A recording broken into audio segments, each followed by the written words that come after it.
Ok. Ok.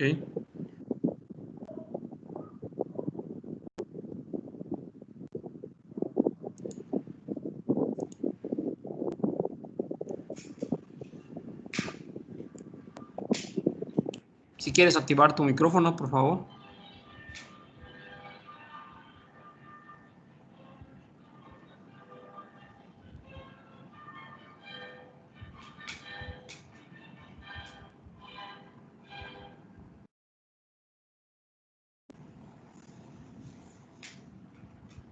Si puedes comenzar. Ese ya se ve tu pantalla, José.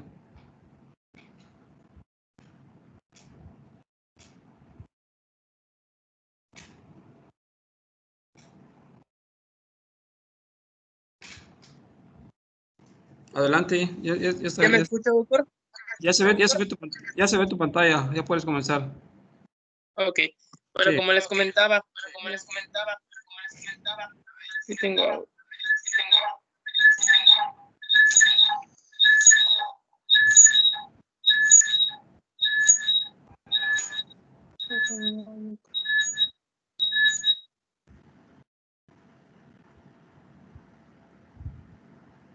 Bueno, ahora sí.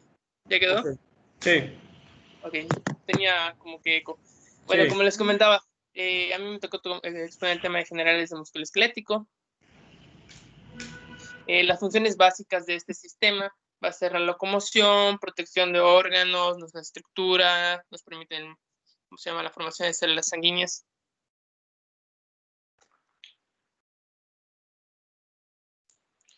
Ok, el sistema esquelético básicamente está conformado no únicamente por huesos, también tenemos cartílago, ligamentos y tendones que nos van a permitir realizar diferentes movimientos en conjunto con los músculos, ¿no? El tejido óseo se divide tiene dos grandes divisiones, en un tejido cortical compacto y un tejido esponjoso, que en conjunto nos va a dar lo que es la totalidad del tejido óseo. Si lo vemos un poquito más a detalle, se pueden distinguir distintas partes en el hueso, como son las trabéculas, el periósteo, que es la capa externa, el endósteo, en los conductos de Havers que podemos ver las arterias nutricias, y me parece que igual pasan, bueno, las arterias nutricias.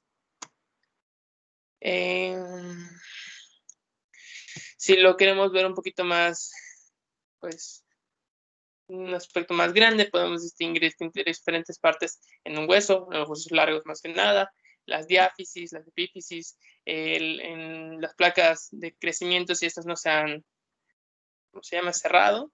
Y el esqueleto tiene dos grandes divisiones, como son el esqueleto axial, que ya se había comentado anteriormente, y el apendicular, que el axial básicamente es cráneo y columna, y el apendicular pues son nuestras extremidades. Okay. Hay diferentes tipos de articulaciones que según la parte y función que se desempeñan, según las estructuras que la conforman, entre estas podemos ver las suturas, las gónfosis, y aquí más adelante tengo más imágenes de tipos de articulaciones. Que son articulaciones según como las que tenemos en nuestras costillas, las articulaciones de nuestras manos, las de nuestras rodillas, hacia grandes rasgos. El sistema muscular, por su parte, está conformado por el tipo de músculo, que puede ser tipo de músculo esquelético, cardíaco o liso, y según la forma del músculo, que pueden ser planos, con forma de, bueno, fusiformes, cuadrados, circulares o esfinterianos.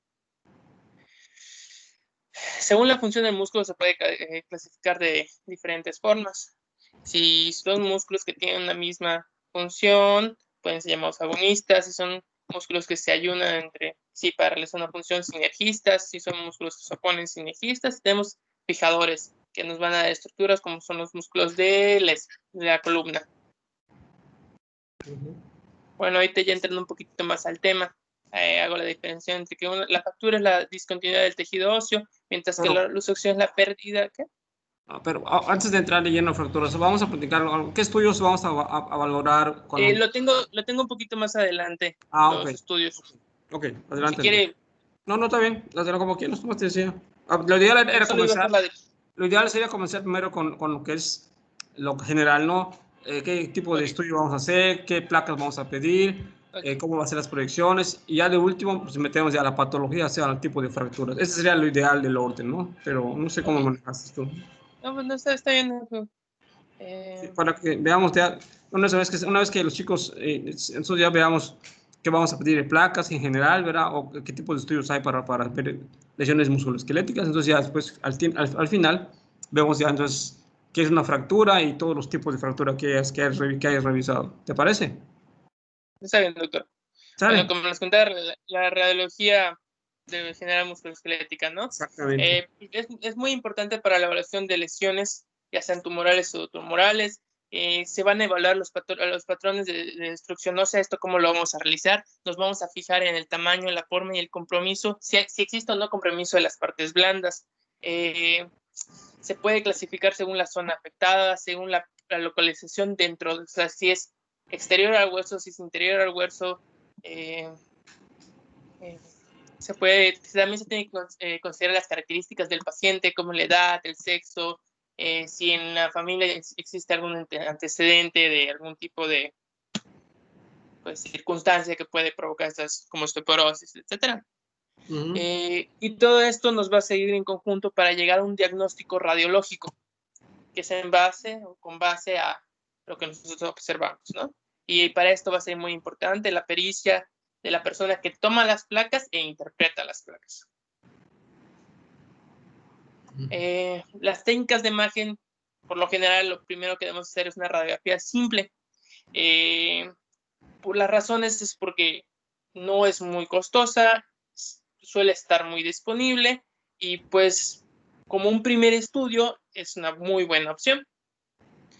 Si necesitamos más otra técnica de imagen que pueda haber, que queramos observar un poquito más del compromiso del hueso, por ejemplo, una tomografía computarizada puede ser muy útil porque la radiografía simple pues, se puede ver limitada según las densidades de lo que queramos observar.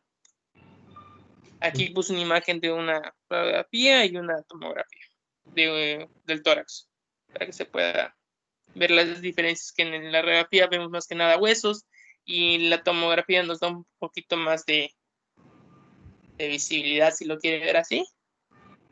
Ujú. Bueno, Sí. otra técnica de imagen muy útil, bueno, Sí. que es aún mejor, pero por cuestiones de costos a lo mejor no se utiliza tanto, es la resonancia magnética. Nos permite distinguir o estratificar más bien lo que es una lesión. Podemos ver lesiones intramedulares, en partes blandas, intraarticulares, y es muy importante porque nos permite evaluar o distinguir si hay un compromiso neurovascular. Aquí puse una imagen de resonancia, pero de tórax, Sí. para que veamos un poquito la diferencia entre cada estudio, ¿no? Ok. Está bien. Aquí puse esto porque son lo que nos permite ver la resonancia de los patrones de destrucciones, que encontré que son estos tres: geográfico, permeativo y apolillado. Eso Que perdón, eso lo platicamos en la clase pasada, si se acuerdan, cuando vimos lesiones óseas benignas y malignas, ¿se acuerdan? Eso hay que sí, saberlo para ver ese tipo de alteraciones, ¿no? Sobre todo básicamente eso. Pero que adelante, adelante. entonces me lo paso. No, está bien, pues, coméntalo, es bueno, pues, repasarlo, claro, Les bueno, comentaba que claro. los geográficos podemos ver que se estratifica así cuando es menos agresivo, Así hay un es. crecimiento lento, hay Ujú. márgenes bien definidos y me apareció o leí que podía haber o no esclerosis del hueso. Puede ser. Algunos ejemplos Ujú. de este tipo Lo, de car- destrucción de lo destrucción. ¿Sí, característico, pastor? ajá, lo característico del patrón geográfico es que es el típico de las lesiones benignas, ¿verdad? ¿No? O sea, por su lentitud, porque Es menos agresivo y exactamente, no, no hay tanto exactamente. Por eso lo característico. Y lo opuesto es el otro, el que está abajo, ¿no? El que tienes de último, el permeativo, el apolillado, ¿no? Somos agresivos. Luego estaría el patrón permeativo, que como dice el doctor, es más agresivo con respecto al geográfico, tiene un crecimiento más rápido, no se pierde un poco lo que es la definición de los contornos, y encontré que usualmente no es visible en radiografías. Y encontré que el más agresivo de estos patrones de destrucción era el apolillado.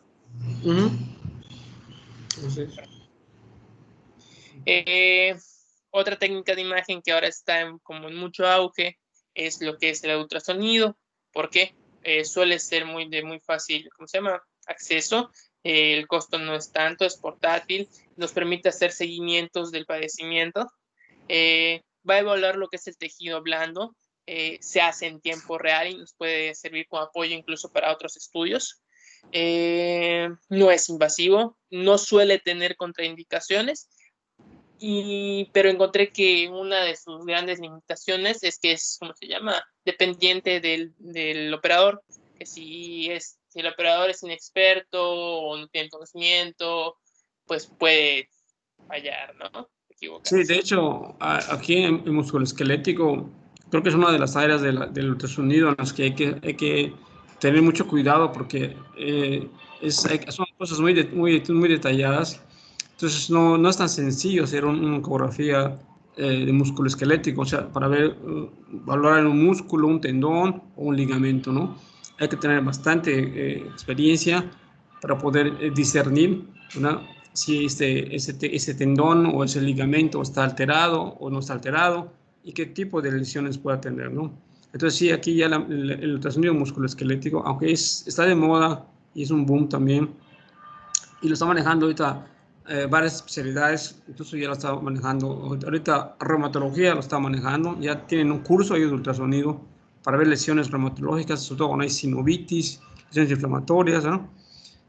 O también trauma, pero entonces sí hay que tener mucho cuidado con esto porque no es tan sencillo, es mucho más complicado hacer un ultrasonido de músculo esquelético que que abdominal o que obstétrico, ¿verdad? No le estoy prestando valor a esos estudios, también tiene su importancia o su técnica de saber hacerlos, ¿verdad? Tanto una ecografía abdominal o de partes pequeñas, etcétera, pero es más, desde el punto de vista muy particular, muy personal, es más complicado, es más difícil, ¿verdad?, ejecutar o realizar una ecografía musculoesquelética. Tiene más detalles, hay que tener mucha vista ahí, mucha experiencia para saber cómo hacer ese estudio, los cortes que se hacen, ¿verdad? Y ahí tiene que tener bastante, ahora sí que, callo para poder hacer ese estudio, ¿no? Y tener un diagnóstico lo más cercano a la realidad, a lo que está uno viendo en ese estudio, ¿no? Porque generalmente después de que le hacen la ecografía y uno manda un diagnóstico ya con reporte ecográfico, el que recibe ese estudio, ya sea el traumatólogo, el ortopedista o el reuma o el que vaya a valorar ese pacientito, generalmente ese especialista le va a pedir el siguiente paso, que ya nos vas a platicar, ¿verdad?, que es la resonancia magnética. Y hay ocasiones en que con mucha frecuencia, cuando el estudio no se hace como debe ser adecuadamente, hay discordancias, ¿verdad?, entre el reporte de la ecografía y lo que nos reportan ya a nivel de resonancia. Entonces, como que no hay una sincronía entre ambos reportes, ¿no? Entonces ya crea hasta duda a veces de qué pasa por allá, ¿no? Entonces, pues yo que este tipo de estudios, el ultrasonido de músculo esquelético, sí es más delicado, hay que saber hacerlo, ese estudio, y no es tan sencillo, ¿verdad? De hecho, hay que tomar un curso especial para que uno pueda aprender a hacer los cortes y poder interpretar este tipo de patologías. Entonces, mucho cuidado porque, aunque es muy accesible, muy barato, muy fácil, no cualquiera puede hacer este tipo de estudio. Incluso ustedes pueden ver que en algunos gabinetes que ustedes vean, le sacan ahí la batería de estudios que hacen por ultrasonido, ¿verdad?, obstétrico, abdominal, renal, pélvico, etcétera, vesical, y muchos no ponen allá músculo esquelético, ¿verdad?, porque pues no consideran que puedan hacer ese tipo de estudios y no lo hacen, ¿no? Entonces, eso sí es algo que hay que tener muy en cuenta, ese tipo de estudio requiere una preparación y una técnica muy especial, ¿sale? Para que tengan en cuenta ese detallito. Sale, José. Bueno, gracias, doctor. Bueno, y como dato, una variación del ultrasonido es el Doppler a color, que permite evaluar la vascularización, que no es tanto de músculo esquelético y por eso no aborde más. Okay. Bueno, ahorita hablamos de fracturas, como anteriormente iba a mencionar, es la descontinuidad del tejido óseo. Hay diferentes tipos de fracturas según el corte en el hueso o según si hay o no exposición. Entonces, si la fractura es abierta o cerrada. Algunos cortes es el transversal, los oblicuos, los spirales o con minuta. Aquí les puse unas imágenes para que pudiéramos un poquito más en contexto, porque al fin y al cabo de eso se trata el taller. Y como se pueden observar diferentes en la derecha, si ustedes están viendo su pantalla, hay una fractura transversal. La siguiente es una fractura espiroidea y en la parte inferior izquierda hay una fractura con minuta. Las fracturas del extremo distal del radio y de la muñeca, ¿no? Que son fracturas bastante comunes. Es una de las fracturas más comunes o frecuentes de la extremidad superior. Suele ser secundaria a caídas o en accidentes de tráfico o también en lesiones deportivas. Puede estar relacionada a la edad, por lo que, pues, como todos saben, según la edad puede haber una degeneración ósea, ¿no? Las articulaciones relacionadas y la movilidad, ¿no? Las articulaciones que se ven afectadas suelen ser la radiocarpeana, la radiocubital distal y se pueden dar y pueden limitar o incapacitar los movimientos respectivos. Aquí puse solo para recordar cómo debe ser un antebrazo con las articulaciones de la muñeca y el codo. Bueno, entrando a la primera fractura. La fractura de Colles es la más frecuente. El mecanismo para que esta fractura ocurra suele ser una caída en dorsiflexión de la mano y supresión de la muñeca, como se puede mostrar en la imagen. Las estructuras afectadas es la epífisis distal del radio y la apófisis estiloides. El fragmento se desplaza hacia dorso lateral y nos va a dar una imagen característica que se llama dorso entenedor. Otra imagen que se le puede ver es el mano en bayoneta, me parece. De todas maneras tengo fotitos. Okay. Las técnicas de imagen que se utilizan suele ser, bueno, para empezar nos vamos a tener una clínica muy clara porque vamos a poder observar que nuestro paciente tiene inmovilidad, dolor, inflamación y vamos a observar las imágenes características del dorso en el tenedor. Deformidad. Por ello, deformidad. Y por ello vamos a solicitar como primer estudio una radiografía en proyecciones frontal y lateral para poder ver los desplazamientos, para poder ver si hay lateralización o no y si hay pérdida de los ángulos de, ¿cómo se llama? De las articulaciones. Aquí les puse las dos caras. Aquí lo que les comentaba de la mano en bayoneta y el dorso entendedor.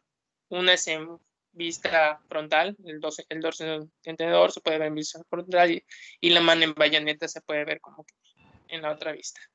Son imágenes muy características y pues podemos ver el desplazamiento en la última imagen hacia la parte dorsal, que nos da la forma de la mano y la incapacidad, ¿no? Sí. Luego está la fractura de Smith o fractura de Colles invertida. Esta tiene un peor pronóstico porque puede existir un compromiso vascular y nervioso por el lugar hacia donde se desplaza el fragmento. Se va a desplazar hacia adelante y como ustedes saben, pues ahí tenemos los nervios y los vasos que irrigan a la muñeca. Y esta imagen se le llama deformación en pala de jardinero. Las técnicas de imagen que se van a utilizar igual es una anterior-posterior y una de perfil o lateral. Okay. Aquí también se puede apreciar la imagen de mano en bayoneta, pero hay que tener muy en cuenta y por eso se piden las distintas vistas para ver hacia dónde se va a dar el desplazamiento si se da hacia dorsal o hacia palmar. Eso va a ser la gran diferencia entre la Colles Smith o Colles invertida. Okay. Luego está la fractura de Barton. que es una fractura de la porción marginal del borde articular del radio. El mecanismo de acción va a ser una flexión dorsal con el antebrazo en pronación. Básicamente puede ocurrir por una caída, es muy frecuente en motociclistas. Exacto, ¿verdad? En traumas de alto impacto, ¿verdad? Sí. Bueno, aquí en esta imagen no sé si se logre apreciar, pero donde están las flechitas, pues se apuntan donde está la fractura. Donde se da. Así es. Así es. Esta es una Bueno, fractura. luego, Esta cae, como acaba de poner ya ahorita José, cae en el grupo de fracturas con luxación, ¿verdad? Es lo característico. Es una luxación anterior con la fractura ya del fragmento del radio distal, ¿no? Entonces es lo característico de este tipo de lesiones, ¿no? ¿Sí? Si ven la imagen cómo está, ¿no? Está luxado, este extremo distal está desplazado anteriormente, ¿verdad? Entonces cae en este tipo de lesiones también. Adelante. bueno, luego íbamos con las luxofracturas del antebrazo. Para esto, primero quiero hacer un poquito de recordatorio sobre las relaciones que existen entre el radio y el cúbito, como son la membrana interósea, la cápsula del codo y el ligamento anular, la cápsula de muñeca y sus ligamentos radiocubitales y triangulares, que al fin y al cabo nos van a permitir los movimientos normales o naturales y que en estos huesos tengan estabilidad y entre otras cosas. La fractura de Monteggia, que es la fractura de la diáfisis proximal del cúbito con luxación de la cabeza de radio. Aquí lo que se fractura es el cúbito y se luxa el radio. Estoy haciendo hincapié porque esa es la diferencia entre con la siguiente fractura. Es poco frecuente, pero de importancia, ya que porque esta tiende a complicarse, lo que puede terminar en la limitación de incapacidad funcional. La clínica es muy sugestiva, porque vas a ver a tu paciente que va a llegar con incapacidad, dolor, puedes o no ver ¿cómo se llama? Pues que el hueso no está en su posición y etcétera, ¿no? Pero para ello, para confirmarlo, vas a necesitar una radiografía. Los mecanismos de lesión, pues aquí les puse dos teorías, que es la teoría de contusión directa, que es básicamente que tienen un accidente y le pegan con un objeto contundente en la parte proximal de la articulación y con la fractura que resulta en la fractura del cúbito y con la luxación del radio. Esto puede también ser por una caída, como se debe en la teoría de la hiperpronación de Evans, que va a ser una caída en palma con el cuadro en hiperpronación. El diagnóstico se hace con las proyecciones anterior-posterior y lateral de la muñeca y codo, porque de las dos para ver que no exista otra lesión acompañante, ¿no? Aquí encontré una tabla que hace hincapié en diferentes tipos de fracturas de Monteggia, que decían que la tipo 1 es una fractura del radio, donde solo se da en el tercio medio con el tercio distal. La tipo B es la fractura del radio, pero según yo, esto pues no puede estar bien porque la de Monteggia es la fractura del cúbito, ¿no? Cúbito, claro. Y por eso le quería hacer el hincapié al doctor, porque así me aparecía. Entonces no sé si... No, son otros tipos de clasificación. Realmente, como acabas de comentar, la clásica, la fractura típica de Monteggia, ¿verdad? Es luxación del radio, sobre todo anterior, pues es anterior, ¿verdad? Con fractura del cúbito, ¿verdad? En tercio proximal, o sea, es una fractura que casi, o sea, la vas a encontrar a nivel del codo, básicamente, ¿verdad? Entonces, por eso las proyecciones en AP y laterales son muy buenas para ver esa fractura. Pero estas que estás poniendo acá, estas son como unas subvariedades de fracturas que realmente no viene el caso porque les va a confundir, ¿sale? Les va a confundir más porque aquí están marcando a radio. Le quería preguntar por eso. No, lo clásico, lo típico de una fractura de Monteggia es lo que acabas de platicar al inicio. Es una fractura del cúbito, ¿verdad? Con luxación del radio, generalmente es anterior, y el tercio proximal de ambos, ¿verdad? O sea, prácticamente está a nivel de codo, ¿no? No hay de otro. Eso que no se les olvide, para que cada que lo vean se acuerden qué es, ¿verdad? Y sí sería bueno ahorita ir comentando lo que comentaste al inicio, fractura de Coles, fractura de Smith, fractura de Barton, son fracturas de muñeca, ¿verdad? Vamos a dividirlo por áreas. Eso creo que es la área de la muñeca, ¿no? Ya entonces vamos a la otra área, antebrazo, codo. Aquí viene la de Monteggia. Ahorita vamos a ver otras más, ¿verdad? Adelante. Bueno, estos eran distintos tipos de fracturas de Monteggia, donde se ven en distintas zonas, que si es proximal, que si es distal, que donde se luxa, pero pues ya dijo que eso no. Bueno, la fractura de Galeazzi. La fractura de Galeazzi va a ser la fractura, ahora sí, del radio con luxación del cúbito. Es inversa a la de Monteggia. Es más frecuente en adultos. Hay una correlación por ahí que es más frecuente que la Monteggia, que suele pasar, es una relación 3-1, y también una relación de 3 que es más frecuente en hombres. Y de las fracturas del tercio distal es la más frecuente. Sí, el es mecanismo de lesión es opuesta a la fractura de Monteggia. Es lo opuesto completamente. No se pueden olvidar y confundir, ¿verdad? Si Monteggia es fractura de cúbito y aquí Galeazzi es fractura de radio. Es lo opuesto completamente, ¿verdad? Eso es otra cosa. ¿Sale? El mecanismo de lesión es un trauma directo contundente, puede aparecer por caídas, como se muestra en la imagen de la señora que pues mete las manos para evitar golpearse la cara, pero la fuerza le gana, y por situaciones anatómicas, que por eso hice el recordatorio de la membrana interósea y todo eso, pues existe una torsión de los huesos y termina con la fractura. Fractura luxación. Fractura luxación. La clasificación se da por el desplazamiento del radio. Hay dos tipos. El tipo 1, que es el radio distal hacia dorsal con angulación volar, y el tipo 2, que es volar del radio distal con angulación dorsal. Básicamente es la inversa. El volar se refiere, no sé si ustedes qué es volar. Volar quiere decir que en dirección palmar, o sea, la palma de la mano. Es volar básicamente, ¿no? O sea, anterior. Es lo opuesto a la dorsal, ¿verdad? Volar, palmar o anterior son sinónimos, ¿no? Y acá dorsal es posterior o dorsal, prácticamente, ¿no? ¿Verdad? Entonces, no se olviden de ese detallito. ¿Sale? Adelante.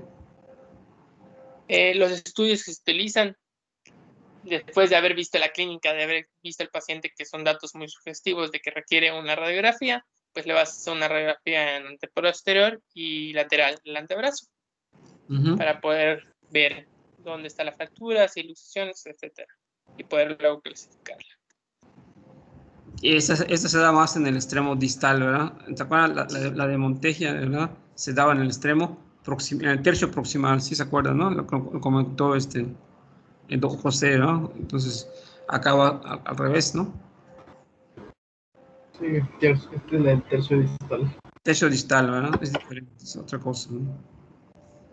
Bueno, como comentaba anteriormente, la luxación es la pérdida de relación entre dos articulaciones o entre dos huesos.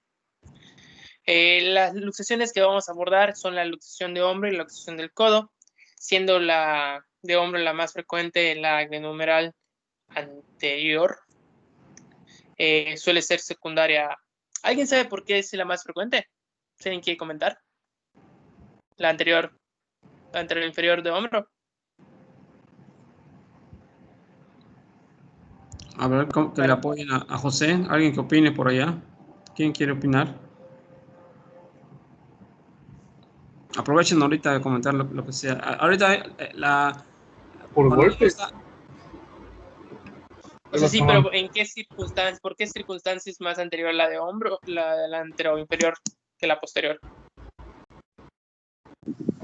No es cuando no es por cuestiones anatómicas. Es por cuestiones anatómicas, efectivamente.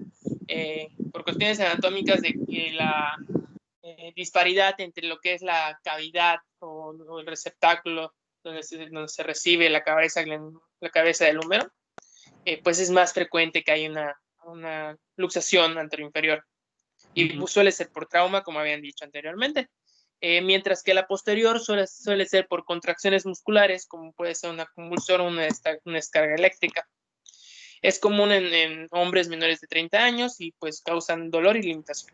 Mientras que las fracturas de codo son menos frecuentes que con respecto a las del hombro, se dan en posterior y anterior igual, suelen ser reducibles, pero son más frecuentes en niños. Aquí el hombro no le busquen, el hombro está normal, pero solo es para que vean un hombro normal, y ahí te les voy a mostrar unas imágenes donde hay una luxación de hombro.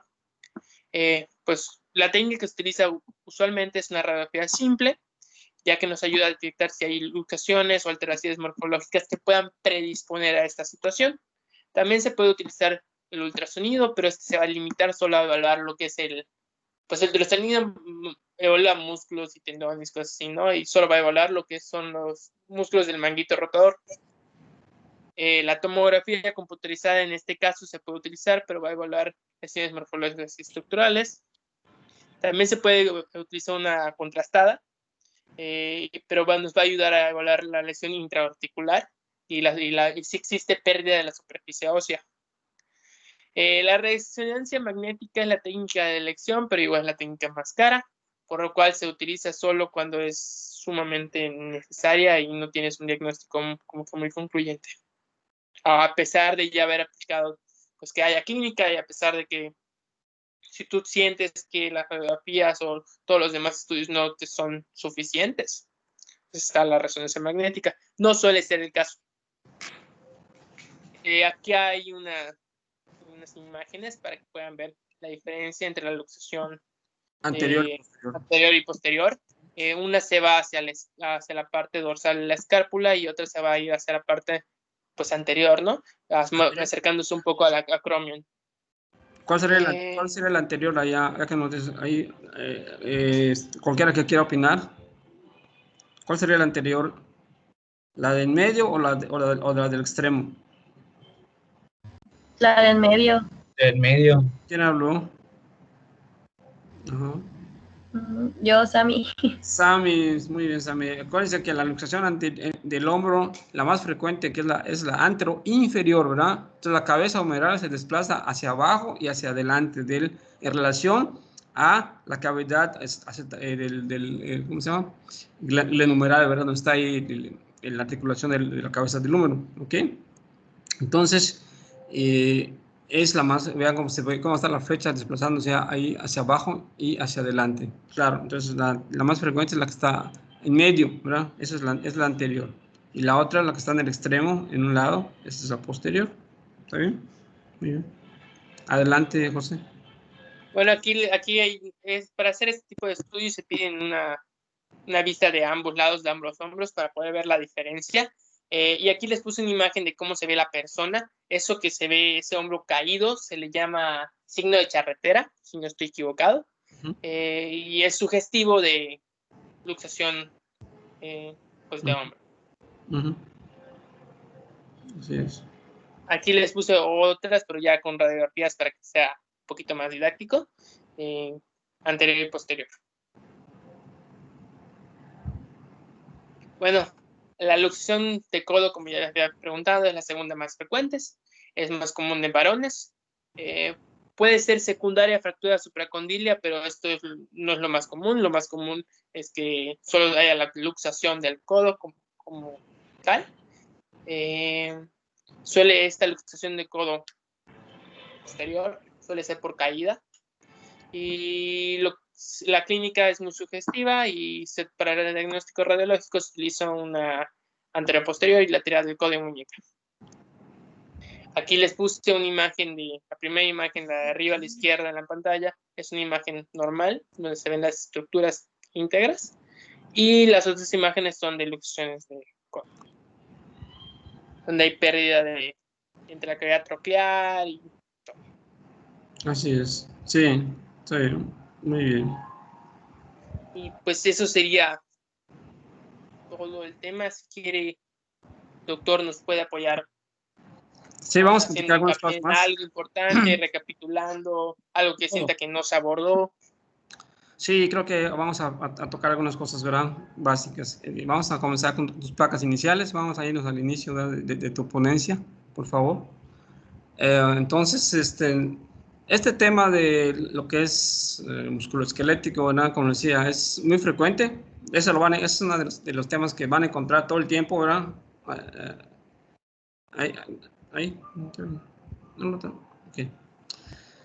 Vamos a encontrarlo todo el tiempo, ¿no? Porque pues esos son, los traumatismos están a la orden del día y van a llegar, como vuelvo a comentarles, en cualquier sitio, desde la consulta externa, urgencias, en un hospital, incluso en la casa, ¿no? A veces van se cae en la casa la abuelita o el sobrinito y se fractura, se rompe ahí su huesito, se luxa, en fin. Entonces vamos a encontrarlo en todos los niveles. Entonces es importante.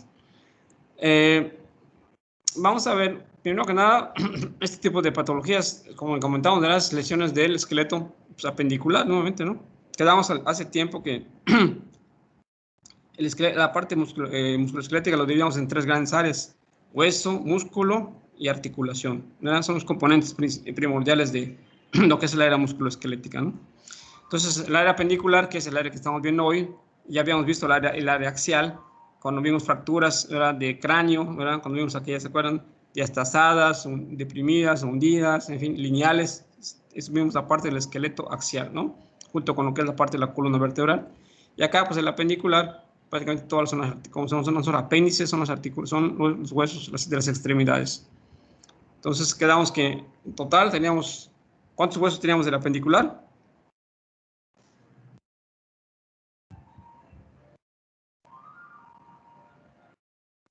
¿Qué pasó? 106. ¿Qué pasó? Ciento y pico de huesitos apendiculares.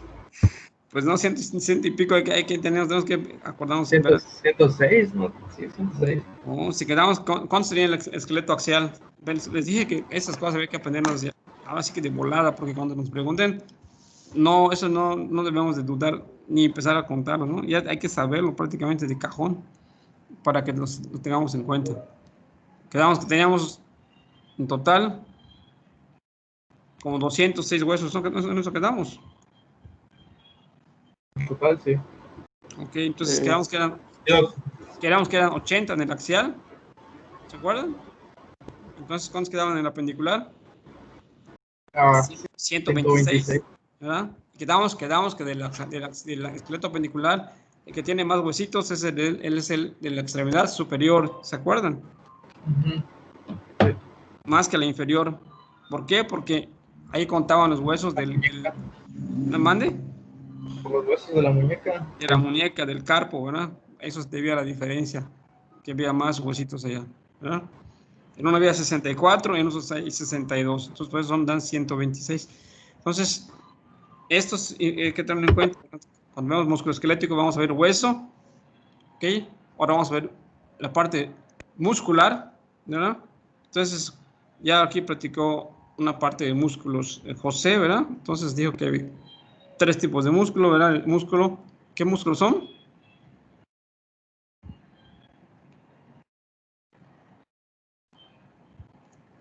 Tenemos el sistema, ¿qué músculos hay? Entonces, el músculo, ¿qué?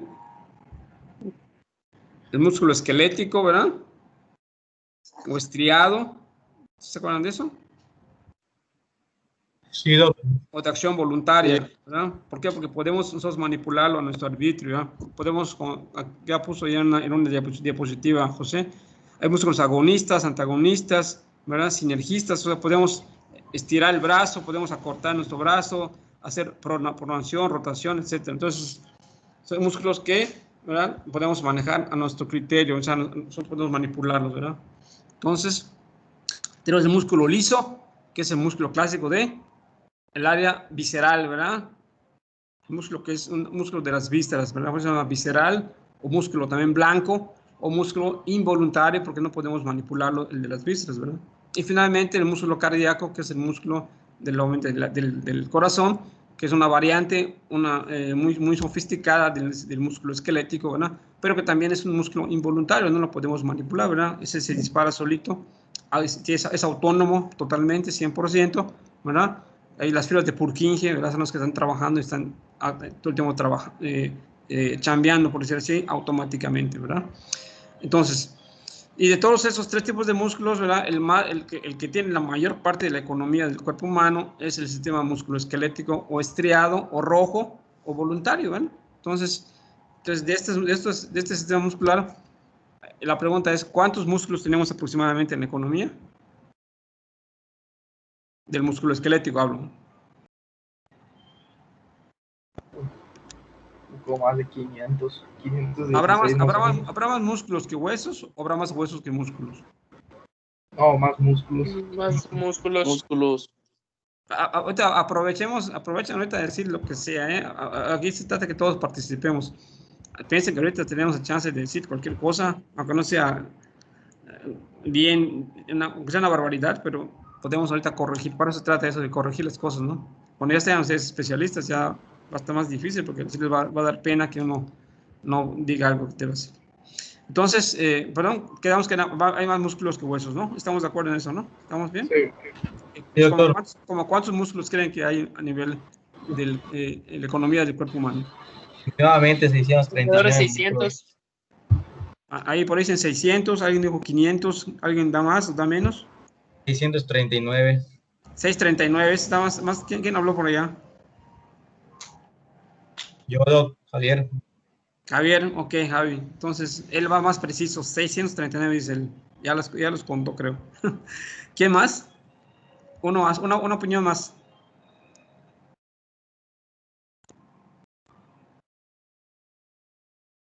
¿Quién opina? ¿Alguien nada más que Javi? Javi dice 639.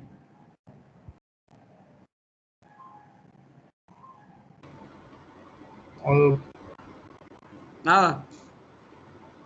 Bueno, ahorita en la economía, en el sistema general muscular del cuerpo humano, tenemos aproximadamente alrededor de 650 músculos, ¿ok?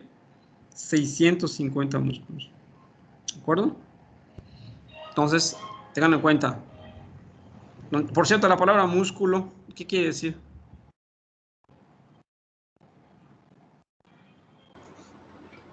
no lo sé, la verdad. ¿De dónde viene la palabra músculo?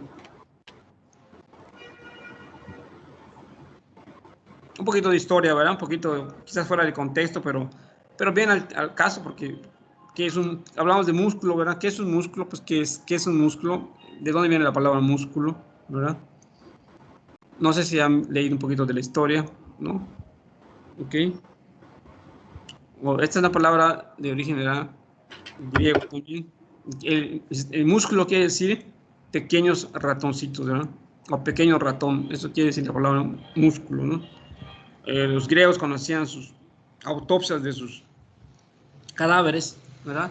Veían que cuando cortaban o disecaban ellos la parte de una extremidad de un músculo, veían cómo se retraían, ¿verdad? Cómo esos músculos se retraían, o sea, se guardaban. Cuando tú cortas un músculo, pues las puntas, los extremos tienden a retraerse, ¿no? Se van hacia los lados, ¿no? Y vean la forma que tenía de pequeños ratoncitos, por eso de eso viene la palabra músculo, ¿no? Que es pequeño ratón. Ok, entonces, y finalmente tenemos ahora la parte de las articulaciones, ¿verdad?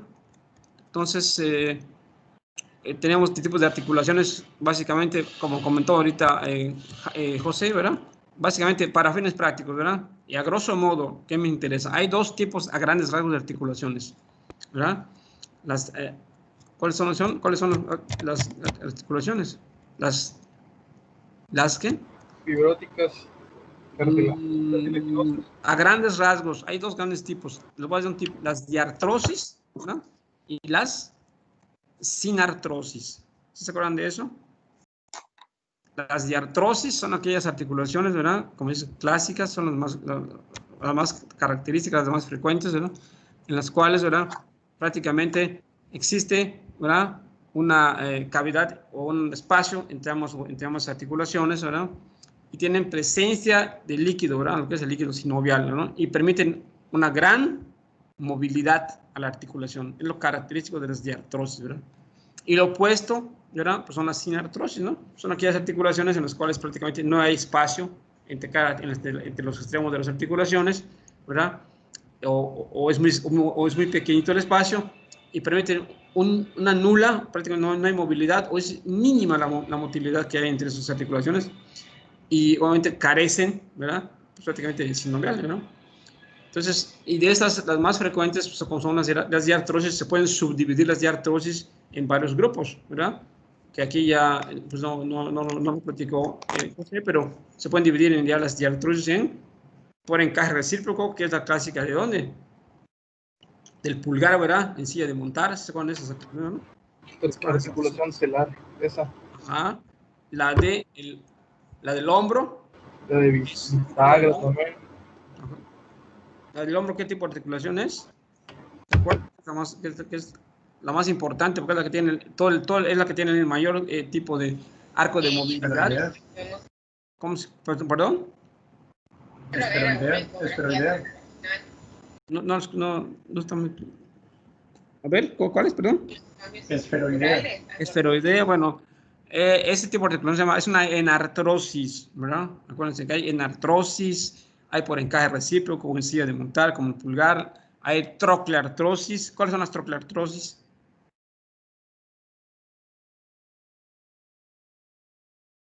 ¿Se acuerdan las trocleartrosis? O también nos llaman bisagra. Bisagras del codo. ¿Ah? O también, no sé si ustedes la conocen como famosas, como gínglimo. ¿Se acuerdan de las gínglimo? Que es la rodilla, ¿verdad? Todo lo que te puedan flexionar, ¿verdad? Codo, rodilla. Claro. ¿Ya se acuerdan de eso? Sí, doctor. Vean lo importante, vean cómo esto va concatenado. Hueso, músculo y articulación, ¿verdad? Para poder ubicar una alteración sea patológica o si no tiene nada, esta imagen que vayamos a ver en la placa o en ultra o en donde sea. Y como cuántas articulaciones tendremos a nivel general en toda la economía. ¿Habrá más huesos que articulaciones o más articulaciones que músculos? Pues si tenemos 206 huesos, yo le calculo unas 100 articulaciones. 100, ¿ahí quién habló? ¿Luis? ¿Eres Luis? Sí, Yo veo acá a Luis Esteban, ¿no? Sí, veo tú. ¿Alguien opina igual o diferente a Luis?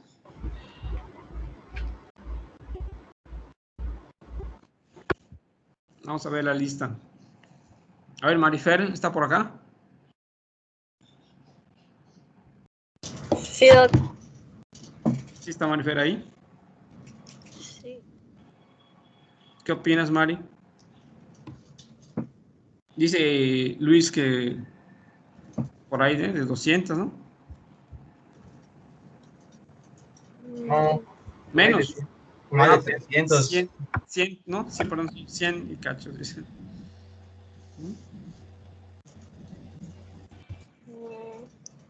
¿Estás de acuerdo, Mari?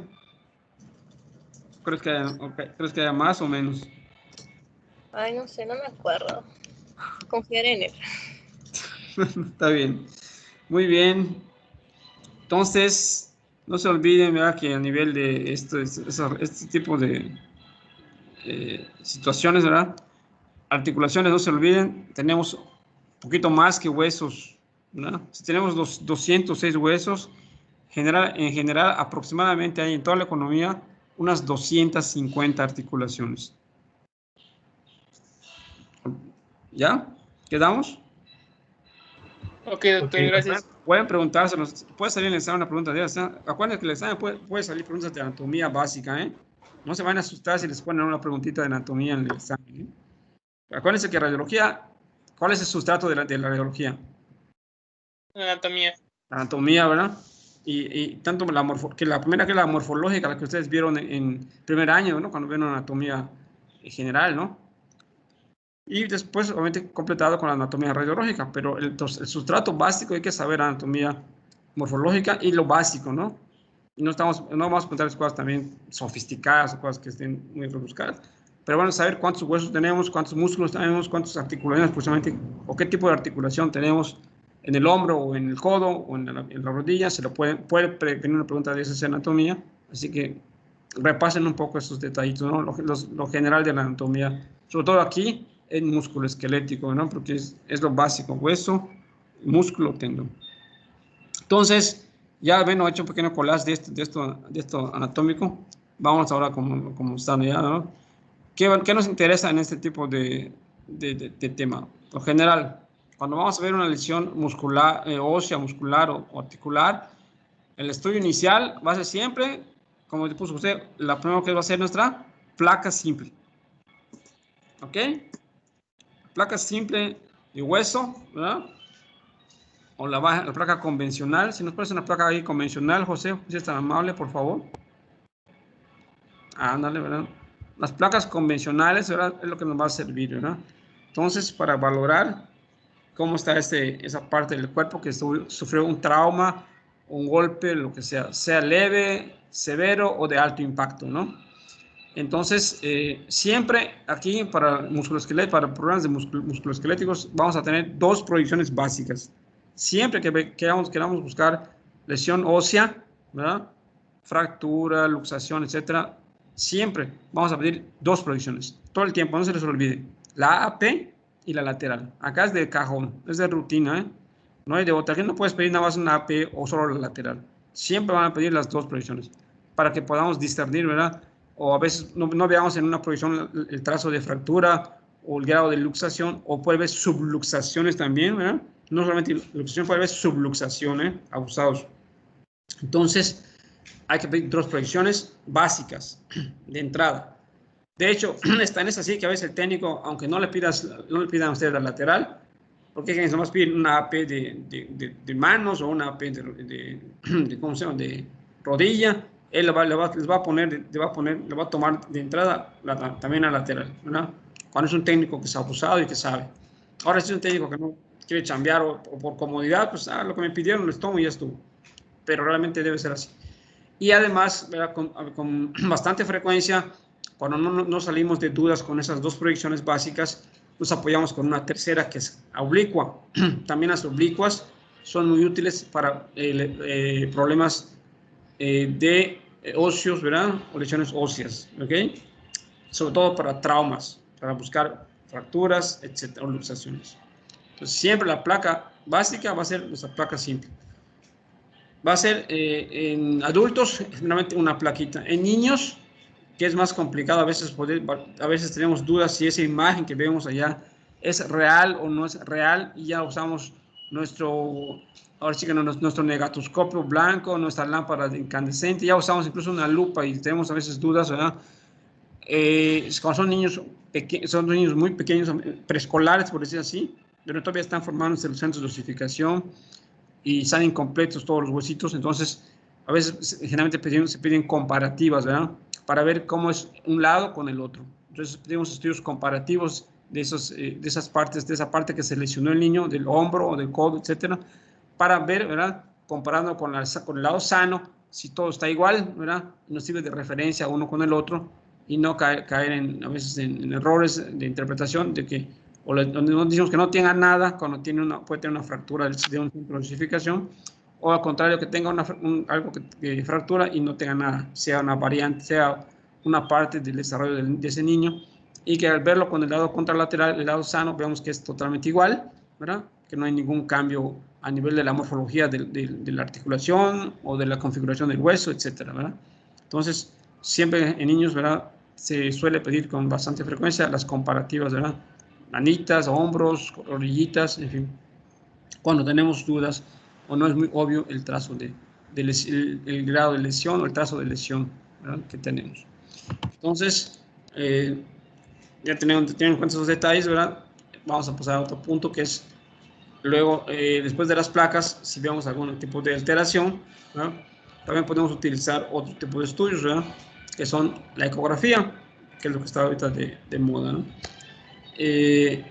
Antes que pasemos también a la ecografía, igual hay otro tipo de estudio que se usa para valorar hueso, ¿verdad? O articulaciones. ¿Cuál será? Si quiero valorar exactamente una articulación, ¿qué estudio pediría yo en ese caso? Si es un estudio de placa convencional, ¿qué estudio voy a pedir? A ver, ¿qué pediríamos? Si quiero ver articulación de hombro o de rodilla, por ejemplo, ¿qué estudio pediría? En un lugar donde no hubiera, por ejemplo, tomografía o no hubiera resonancia, ¿verdad?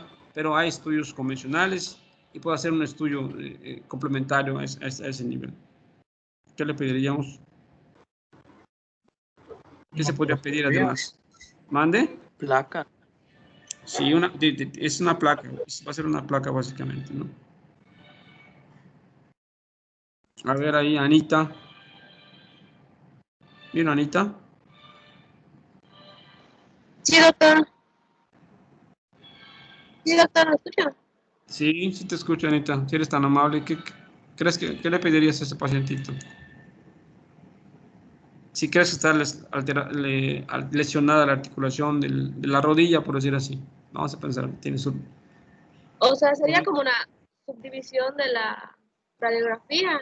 Como Ajá. o sea, me imagino así como hay angiografía, no sé si hay artrografía, no sé si a eso se refiere. Así es, ¿verdad? Tenemos otro estudio para ver eso, es la artrografía, ¿verdad? Grafía, nos permite ver exactamente articulaciones, ¿verdad? Es un estudio invasivo, es un estudio de placa, pero invasivo, ¿verdad? Convencional, con medio de contraste, ¿verdad? Siempre se hace contrastado, entonces, en donde está la articulación, el hombro, o la rodilla, o el tobillo, ¿verdad? Generalmente esos tres se trabajan, pero más que nada la rodillita, ¿verdad? Entonces, inyectamos, metemos allá un medio de contraste en la articulación, ¿verdad? Para que se pinte las partes de la articulación, sobre todo para ver a veces lesiones de un menisco, ¿verdad? Una meniscopatía o una lesión de algún, de la articulación de la rodilla en general, y vamos a pintar esa articulación, y vamos a tomarle placas y vamos a ver realmente si hay o no un daño de esa articulación, ¿verdad? Entonces es una artrografía, ¿verdad? También se puede utilizar, ¿verdad? Es parte del recurso que tiene la radiología para valorar una articulación, ¿no? Y también hay artroresonancia, ¿eh? También se puede hacer con resonancia este tipo de estudios invasivos, ¿no? Y cuando ya tenemos otros chances más completos, como la ecografía, pues obviamente usamos una ecografía, ¿verdad? Esto es lo que está de moda, ¿verdad? Pero no olviden que también se puede hacer una artrografía. Incluso cuando tenemos una placa, ¿verdad? Y no tenemos, incluso no se distingue un trazo de fractura, o son fracturas de esas muy dudosas que no se pueden ver, o que quedan dudas si hay o no fractura. El paciente tiene dolor, hay limitación de la movilidad, e incluso hay edema o algo así, pero tomas placas en cualquier proyección y no encuentras nada, ¿verdad? Al momento, ¿qué es lo que haríamos ustedes? ¿Qué harían ustedes en ese caso? Ustedes tienen un paciente que llegó a urgencias, dice que le duele allá, ¿cómo se llama? A nivel del antebrazo, ¿verdad? Pero le tomamos una placa y no encuentras nada, ¿no? Tomamos una API lateral, incluso una oblicua y no encuentro nada. ¿Qué haría con ese pacientito?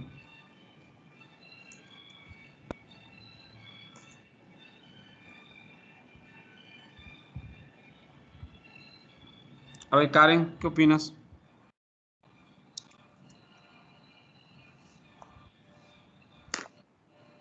¿Y no, Karen? Sí.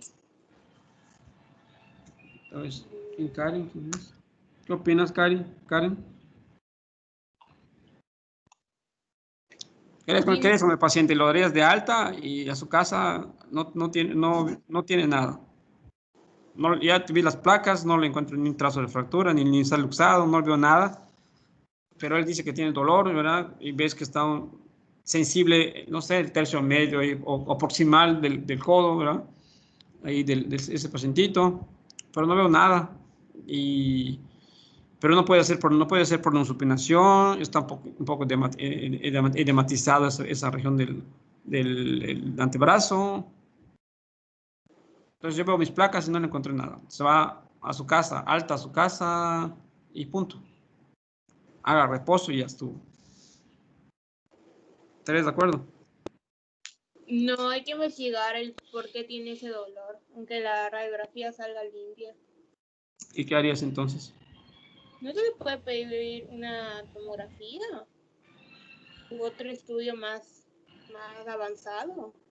Ok, pero obviamente que estás en el hospital no sé, vamos a pedir en el hospital de Izamal, en el seguro de Izamal, ¿sí?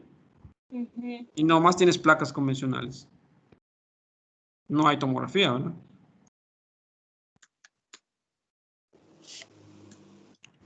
Les puede pasar, ¿eh? alguien que ayude a Karen, tal vez,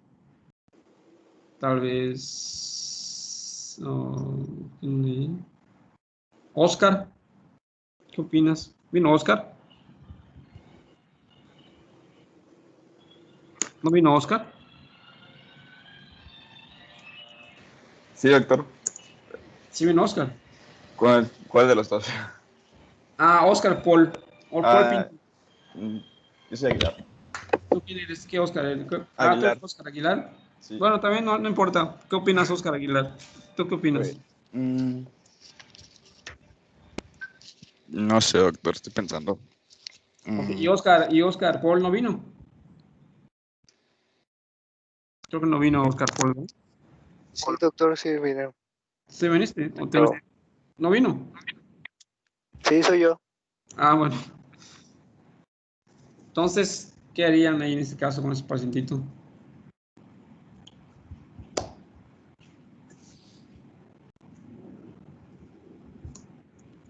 Entonces tengan en cuenta esos detalles, ¿no? Por eso aquí viene lo que les comentaba, ¿no? Las cosas que a veces no están en los textos, ¿no? Entonces, cuando no encontramos una lesión ósea en la placa inicial, en las placas de este momento del trauma, ¿verdad? Porque acaba de llegar el pacientito, y no encontramos nada, ¿verdad? Entonces, como bien dijo hace un ratito, creo que Karen, no puedo decirle, anda a tu casa y ya no tienes nada, ¿no? Pero pues no tengo tomo, ¿verdad? No tengo ultra. Entonces, lo que puedo hacer entonces es a ese paciente tomarle una placa de control a las 72 horas o hasta las 96, o sea, a los 3 o 4 días. Lo ideal es que sean los 4 días, ¿verdad? Le tomo una placa, lo cito para que venga, le tomo una placa de control, ¿verdad? En ese lugar, de ese hueso que está, de ese sitio del cuerpo que está lesionado, el antebrazo, el codo, etc. Y ya después de esas horas, de esos días, ya debe de verse un trazo, ¿verdad? De radiodenso, donde está si hay una fractura, ¿verdad? Que habla de los cambios de esclerosis, ¿verdad? Comienza a ver ya cambios radiodenso de esclerosis, entonces ya va a ser evidente en esa placa el sitio donde está lesionado ese hueso, ¿verdad? Entonces ya puedo ver que allá había una fractura que estaba oculta, no la estaba viendo, una fractura oculta, ¿verdad? Entonces ya se hace obvio, ¿no? Esa lesión, ¿verdad? Entonces, siempre que tengan dudas, pueden pedir una placa de control los 3 o hasta a los 4 días, ¿verdad? Idealmente, citan al paciente otra vez para hacerle un control, ¿ya? Tomarle otra proyección, la misma, ¿verdad? Y ver si no tiene ya trazos de esclerosis o radiodensos allá en donde esté el paciente diciendo que le duele y que sea obvio de que está comenzando a formarse un pequeño callito, ¿verdad? Un callo. ¿Por qué? Porque se está pegando ese hueso, ¿no? Esos cambios de fracturas. Incluso en las fracturas ya más, también puede ser, incluso que no se ve nada ni así, ¿verdad? Hay fracturas como las patológicas que no encuentras nada más que el dolor del pacientito, que te refiere que no puede mover el pie, le duele moverse. Hay una serie de estudios también mucho más sofisticados, ¿verdad?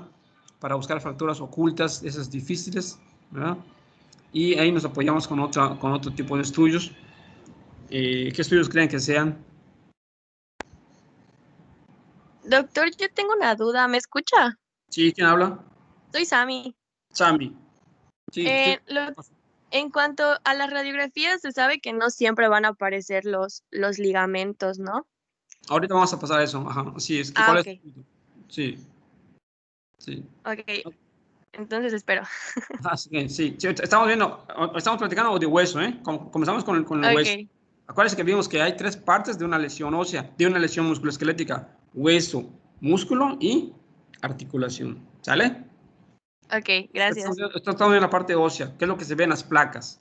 ¿Ok? Entonces yo les pregunté, si no veo nada ni un trazo de fractura o luxación en una plaquita, sobre todo fracturas, ¿verdad? Sobre todo las patológicas y sobre todo las ocultas, que hay con mucha frecuencia fracturas ocultas, entonces yo puedo utilizar otro recurso que ya no es la placa simple, ni es ahora sí que un control de placa, ni es una tomo, ni nada de eso. Se hace un estudio que se llama gamagrama óseo en 3 fases. El gamagrama óseo en 3 fases nos permite, es el ideal para buscar fracturas ocultas, ¿verdad? Fracturas que no vamos a encontrar en ningún lado, en ningún tipo de proyección de placa, ¿ya? Incluso a veces puede ser que ni con la tomo, ¿verdad? Aunque la tomo es ideal también para ver, porque podemos ver, parece que cuando tenemos lesión ósea, pedimos en tomo ventana para hueso. ¿Se acuerdan que vimos eso, que hay ventanas en la tomografía? Es la gran ventaja que tiene, ¿no? Entonces, el gamma óseo en 3 fases son ideales, es el ideal para buscar fracturas o lesiones ocultas en hueso. ¿Ya? ¿No se les olvida? ¿Estamos? Entonces, allá nuestro apoyo era la gamografía o la medicina nuclear como apoyo a la radiología. Entonces, vean cuántas opciones tenemos para manejar una placa, ¿verdad? Un trazo de lesión de hueso, ¿no? ¿Qué nos sirve para acá? Lo que no voy a ver de fracturas, pasamos al siguiente punto, que es la ecografía. Entonces, para placas, para fracturas, luxaciones, etcétera, lo básico es nuestra placa simple, convencional, 2 proyecciones, o a veces una oblicua, o si tenemos la opción de una tomo, ¿verdad? Pues una tomografía con ventana para hueso, ¿verdad? Para ver esas estructuras, ¿verdad? En la resonancia, pues obviamente que es mucho mejor porque es multiplanar y es el ideal para ver hueso y músculo, ¿verdad? Pero, ¿qué problema tiene? El altísimo costo y que no hay, ¿verdad? No vas a encontrar la resonancia, pues prácticamente en muy poquitos lados y cuesta un dineral. Entonces, eso no es práctico, no se usa, ¿verdad? Aquí, fracturitas, diagnóstico es por placa, básicamente es placa simple, no hay de otra. ¿Okay? Ya vimos las imágenes de una fractura de Smith, de Barton, Coles invertida, ya vimos todo eso, cómo se ven por placas. Entonces, el siguiente tipo de estudio que vamos a utilizar después de esto es la ecografía, que es el otro boom, ¿verdad? Es lo que quería platicarles. Ponen ya la ecografía, José, si es tan amable. Lo que es ecografía, la parte de ecografía, ultrasonido, eso es lo que creo que si me da un momentito, ahí se la pongo. ¿Por qué? Porque ese siguiente, el ultrasonido es ese siguiente, la siguiente arma que vamos a trabajar cuando tenemos algún problema de lesión musculoesquelética. Hace rato Sammy preguntaba de que si, cuando es de algo del tendón o del músculo, que no se puede ver tendón o músculo. Entonces, cuando nosotros no vemos ningún tipo de lesión, ¿verdad? En una placa del hueso, ¿verdad? Y entre comillas, descartamos que tenga algo óseo. ¿Por qué? Porque esa paciente tiene buena movilidad en la articulación, ¿verdad? El hueso se ve íntegro, no se ve ninguna deformidad aparentemente en el miembro, en la extremidad, etcétera, ¿verdad? Ahora, actualmente, ¿verdad? Siempre hay que pensar de la mano con el hueso, descartar que tenga una lesión de partes blandas, sea músculo, tendón o ligamento. No sé si a ese va tu pregunta, Sammy. ¿Sí está por allá? Bueno, en este caso, lo que se utiliza para descartar lesiones musculotendinosas y ligamentarias, básicamente es la ecografía. Ya les comentaba hace un rato que este estudio, ¿verdad? Es muy bueno, es lo de moda, es el boom, ¿verdad? Ahorita hay cursos que se están para preparar a las personas para hacer ultrasonido de músculo esquelético, ¿verdad? Pero tiene su chiste, tiene su técnica, hay que hacer muchas veces esos estudios, hay que estar viendo imágenes, hay que estar haciendo, viendo y leyendo para poder agarrar experiencia y poder discernir de lo normal a lo anormal, porque no es tan sencillo ver estas alteraciones por ecografía. Tiene su chiste y tiene su manera de posicionar al paciente para poder, o la parte que queremos estudiar, para poder encontrar algún tipo de lesión. Acá, cuando hacemos un estudio, acuérdense que cuando hacemos ultrasonido de músculo esquelético, lo primero que vamos a hacer es utilizar un transductor de qué tipo?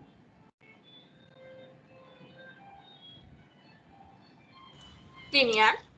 Un lineal, ¿verdad? Exactamente. O sea, vamos a utilizar un ultrasonido de alta resolución, ¿verdad? El que va a tener de 7.5 hasta más megahertz. Lo ideal para hacer una ecografía de musculoesquelética actualmente es un transductor o una sonda de 12 megahertz. Eso es lo ideal, ¿verdad? 10 a 12, pero lo ideal son 12 megahertz.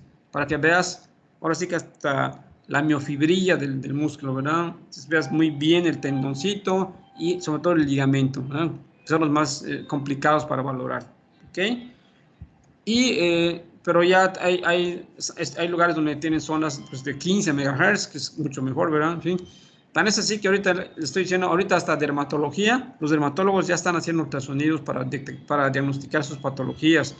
Cuando tienen un problema de melanoma, una neoplasia, una lesión de la piel, ¿verdad? Utilizan transductores de 20 MHz, 18 a 20 MHz, ¿verdad? Es para ver prácticamente pura piel, estructuras superficiales 100%, ¿no? Con el de 10, 12 podemos ver estructuras un poquito más superficiales y un poquitito más profundas, ¿verdad? O sea, los planos, piel, músculo aponeurótico y tendón con ligamento. Hasta allá podemos llegar, ¿verdad? Con unos de 10, 12 MHz. La ventaja es que ahorita el ultrasonido es multifrecuencia.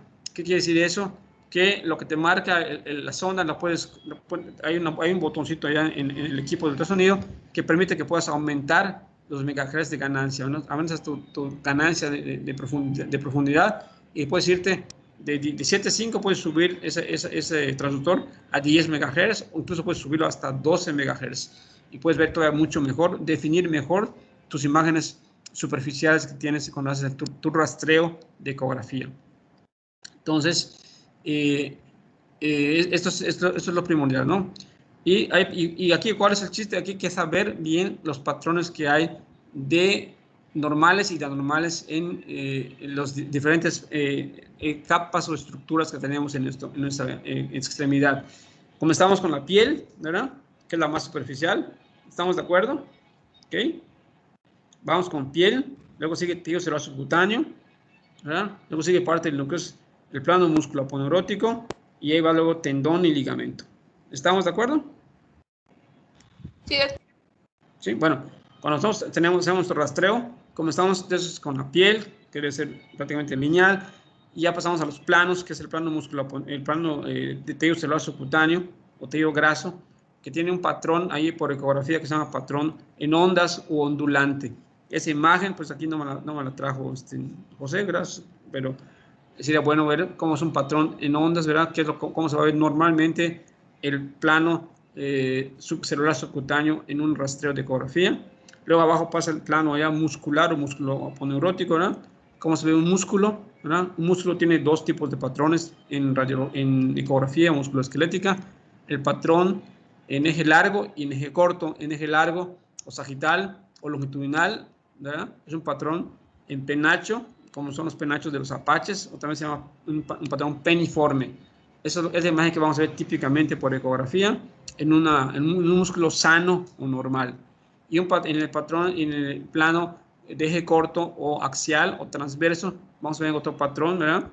Típico, normal, en un músculo sano, que es el patrón en gaviotas o en cielo estrellado, ¿verdad? Esos patrones son los que vamos a ver normalmente en un músculo que no tiene ninguna patología, ¿verdad? Hacemos nuestro rastreo y luego pasamos al otro plano que sigue, que es el plano de los tendoncitos y los ligamentos, ¿verdad? El tendón y el ligamento, ¿verdad? Ambos comparten un mismo tipo de patrón, ¿verdad? En un eje largo, ¿verdad? O en un eje sagital o longitudinal. Normalmente vamos a ver las estructuras del tendón como un patrón fibrilar, ¿verdad? Son como líneas, y vamos a ver, decimos el tendón lineal o fibrilar.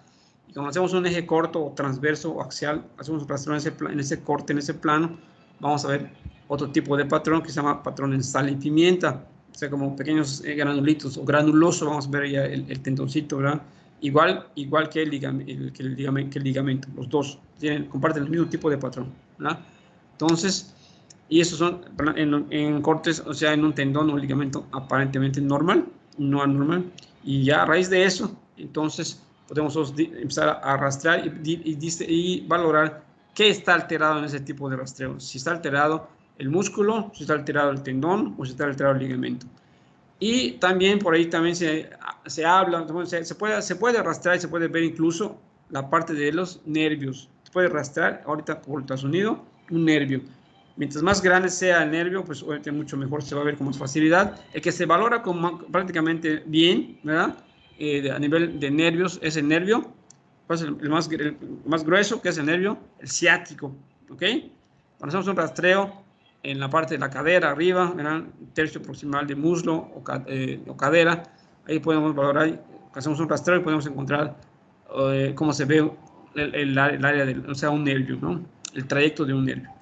Entonces, pero lo que se hace básicamente es músculo, tendón y ligamento. Esos tres son los que vamos a estar buscando si están lesionados en ultrasonido de partes blandas. ¿De acuerdo? Tiene su técnica, tiene su chiste, ¿verdad? Y también para completar esos rastreos que en escala de grises se va a ver la lesión que puede tener cualquier tipo de lesión, un problema, un hematoma, una ruptura, un desgarro tendinoso, ¿verdad? Una ruptura completa o incompleta de un tendón, de un ligamento, ¿verdad? Meniscos, ¿verdad? También se puede valorar en un momento determinado, ¿verdad? En la rodilla, ¿verdad? En hombro. Este tipo de estudio, el ultrasonido es el idóneo para ver, sobre todo, manguito rotador, como comentaban por allá, para el hombro. Es lo que se usa actualmente. Aparte de que hacemos una placa básica inicial, hacemos luego la ecografía del hombro. No se olviden, eso también quiero dejarles claro. Antes de pedir un ultrasonido, siempre tengan una placa en dos proyecciones de la parte que quieran mandar a rastrear, para que sirva de base para el radiólogo o para el que vaya a hacer el estudio. Siempre tenemos que tener una placa inicial y después irnos al ultrasonido, porque nos sirve de complemento, ¿verdad? Nos ayuda muchísimo tener la placa inicial en API lateral y ya en eso podemos rastrear adecuadamente, ya con ecografía, el hombro, la rodilla, el tobillo, etc. Entonces siempre procuren pedir las placas y inmediatamente después la ecografía, ¿sale? Para que tengan ya ambos estudios ambos complementarios. Eso es importante. Le decía que este tipo de estudios, la ecografía es el idóneo, ahorita es ese que se está haciendo para patología del hombro, para patología de rodilla y de tobillo. Eso es clásico. Y también de codo, son los que más se piden. Pero el que lleva la batuta es el hombro. Ahorita todo lo que sea hombro es placa con ultrasonido, básicamente. Incluso hay quienes directamente se van al ultrasonido de hombro, ¿verdad? Porque nos permite ver todo lo que es la lesión y la patología del manguito rotador, que está formado por qué músculo, qué tendones, qué lo forman, qué tendones forman el manguito rotador. Rápidamente, a ver, Elsie, ¿vino Elsie? ¿No vino Elsie? Sí, doctor, aquí estoy. Y sé que tú eres de las que están durísimas aquí. Tú eres de las durísimas en el estudio, Elsie, ¿no? Entonces, ¿cuál fue la pregunta? ¿Músculo? No, son tendoncitos, son los tendones, ¿verdad? Tenemos el supraespinoso, ¿verdad? El infraespinoso, el redondo menor y el subescapular, ¿verdad? No se les olvide, eso va a salir esa preguntita en el examen, se puede asegurar. ¿Qué consta el manguito rotador? Porque es el que se utiliza de elección para su estudio, el ultrasonido. ¿Y qué constituye el manguito? Esos 4 tendoncitos. Es el estudio ideal para ver cualquier alteración de esos tendones, ruptura, distensión, elongación, hematomas, etcétera, ¿no? Entonces, y porque de eso se deriva que haya pacientes que tengan un pinzamiento, ¿verdad?, de la cápsula o un hombro congelado, ¿verdad?, una ruptura allá. Y otra cosa, de los 4, no se les olvide, pregunta de examen, de los 4 tendones del manguito rotador, el rey, el que lleva la batuta, el que la mayor parte de las veces vamos a encontrar que se lesiona, sea ruptura completa o incompleta, elongación, desgarro, etcétera. ¿Cuál será? A ver ahí, ¿qué más? Albita. ¿No vino Albi? ¿Puede repetir la pregunta? ¿Eres Albita? Sí. De los 4 tendones del manguito rotador, el que se lesiona con más frecuencia es el... ¿El supraespinoso?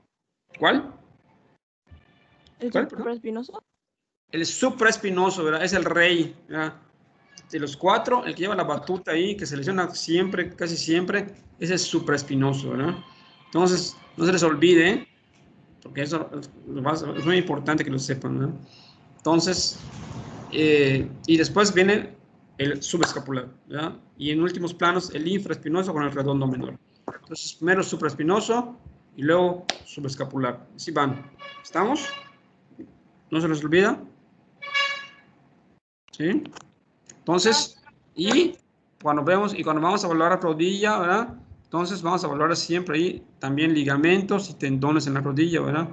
Todos los ligamentitos, ¿verdad? Los tendones, vamos a ver meniscos, también se pueden ver por ecografía. Y en tobillo, ni qué decir, ¿verdad? Es otro de los que llevan la batuta para lesiones, que es el ultrasonido. ¿Por qué? Porque con ello vamos a evaluar sobre todo cuando tenemos una placa de un tobillo de una paciente que se cayó, mal pisó, tropezó y mal pisó la banqueta o su escalera y se dobló su tobillo, ¿verdad? Se torció el tobillo, como dicen básicamente, y queda un tobillo grande, terrible, equimótico, edematoso, doloroso, no lo puede mover. Le tomamos una placa, ¿verdad? Para descartar una fractura ahí ¿cómo se llama? De tercio distal de la pierna, ¿no? Entonces, a ver si no tiene fractura de maleolos o algo por el estilo, y no encontramos nada, ¿verdad? Pero tiene un tobillo todo aparatosísimo. Entonces, el siguiente estudio que vamos a hacer es una ecografía, porque lo más seguro es que tenga un esguince grado 3, ¿verdad? Entonces, donde hay lesión de ligamentos, ¿verdad? Se rompen los ligamentos, ¿verdad? Entonces, hay varios tipos de ligamentos: el calcáneo astragalino anterior, el calcáneo astragalino posterior, el calcáneo peroneo, en fin. Entonces, vamos a valorar con ecografía ese esguince, ¿verdad? Y que sea grado 1, grado 2, grado 3. Eso lo vamos a ver con ecografía de tobillo, ¿verdad? Que es muy común hacer este tipo de estudios con pacientes que tienen traumas en el tobillo. Y también te puede ver, para ver lesiones de codo y en mano, también en mano, en muñeca, también se pueden ver para valorar lesiones a nivel del túnel carpiano, en fin. Entonces, es muy útil este tipo de estudios. Y finalmente, tenemos la tomografía y la resonancia, ¿verdad? Que son estudios que se usan también cuando ya no hay, cuando tenemos dudas de otro tipo, o son para ver lesiones más extensas, sobre todo cuando son lesiones de tipo tumoral a nivel de músculo, ¿verdad? Un sarcoma de partes blandas o alguna lesión ya más sofisticada a nivel de los tejidos blandos, tejido muscular, ¿verdad? Pues nos apoyamos de la tomografía y incluso de la resonancia también, cuando son cosas muy finas. La resonancia se usa mucho también para completar la ecografía cuando tenemos lesiones de rodilla, porque es el estudio ideal para ver meniscos, ¿verdad? Y sobre todo cuando son unos pacientes que van a meritar una cirugía. Entonces, con la ecografía como estudio básico o inicial, luego le pedimos una resonancia para corroborar ese diagnóstico y para ver también qué tanto de complicaciones puede haber en la periferia de esa lesión, que es la resonancia, es el estudio ideal para ver músculo, ¿verdad? Porque es músculo y sistema nervioso central, o sea, la parte neurológica, es el estudio de lesión. La resonancia para ver sistema nervioso central y para ver sistema musculoesquelético. Es lo ideal de la resonancia. Solo que como es muy caro, es muy sofisticado y no hay en cualquier lado, pues se usa para casos más selectivos, ¿no? Entonces, si voy a operar un menisco, ¿verdad? El ortopedista va a operar un menisco o el traumatólogo, etcétera, entonces le pide su ecografía de inicio, ven qué tipo de menisco está lesionado o qué parte del menisco está lesionado, ¿verdad? Y le piden luego de complemento una resonancia para entonces ya estar seguros el sitio de la lesión y qué es lo que va a entrar a hacer el cirujano, el ortopedista, ¿no? O el traumatólogo. Entonces, la resonancia igual es muy útil, ¿verdad? Pero ya por cuestiones de costo y accesibilidad, pues está limitada la resonancia magnética. Entonces, como hicimos un collage de todo esto, entonces, no porque no vean, resumiendo, ¿no? No porque no vean una lesión de hueso en una placa, digan a un paciente que no tiene nada o lo manden a su casa y lo descarten. Si no veo nada óseo, siempre piensen que lo más seguro es que tenga una lesión músculo tendinosa o ligamentaria. Entonces, estamos obligados, ¿verdad?, a pedirle una ecografía de esa área, sobre todo si el paciente tiene sintomatología, si hay dolor, si hay limitación funcional, ¿verdad? En fin, cada que veamos una placa, no se vayan con la finta, no se confíen nada más del hueso. El hueso puede estar sano aparentemente o normal, pero tener una lesión ligamentaria o una lesión tendinosa en esa articulación, en ese sitio de la lesión del pacientito, donde dice que le duele, ¿ok? O una lesión muscular, ¿no? Una caída de una escalera, etcétera, un traumatismo indirecto, ¿verdad? Puede ser una lesión musculotendinosa, entonces para allá entra la ecografía, que es el boom. Entonces ahorita la placa simple de hueso o de articulación junto con el ultrasonido van prácticamente de la mano para buscar lesiones musculoesqueléticas, ¿verdad? Y ya como un complemento, pues queda prácticamente la tomografía y la resonancia magnética. Todos son valiosos, todos son importantes. No sé si queda quieren hacer alguna pregunta, algún comentario entre ustedes, de este tema muy extenso, ¿verdad? Vimos que hay muchos tipos de fracturas, fracturas simples, fracturas con luxación, de muñeca, de antebrazo, codo, en fin, ¿ok? Entonces, para que ustedes lo tengan en cuenta cuando tengan ahora sí que el examen y vean las imágenes. Y las imágenes son clásicas, no van a perderse, ¿verdad? Acuérdense sus fracturas de Monteggia, ¿verdad? Fractura de Galeazzi, ¿verdad? Son opuestas. En una se fractura el cúbito, en otra se fractura el radio, en una hay luxación anterior, de la porción proximal, en otra hay de la porción distal. Entonces, graben esos puntos básicos, lo más general, ¿verdad? Que aprendan, que se sepan lo clásico. Yo creo que ustedes se aprendan lo clásico, lo típico de una fractura de Galeazzi, de una fractura de Coles, de Barton, lo clásico. Si hay subdivisiones, si hay subclasificaciones, no se metan en esos rollos, ¿verdad? No interesa tanto, ustedes no son ortopedistas ni nos van a operar. Pero sí que sepan que es una fractura de Galeazzi o que es una fractura de Barton, eso sí, o una de Coles, ¿verdad? Para que sepan de qué se trata, ¿no? Eso sí me interesa que sepan en general y lo puedan ver en una placa simple, ¿no? ¿Ok? ¿Alguna preguntita? Alex y todos los demás compañeros, ni una duda, todo claro de este tema, muy bonito.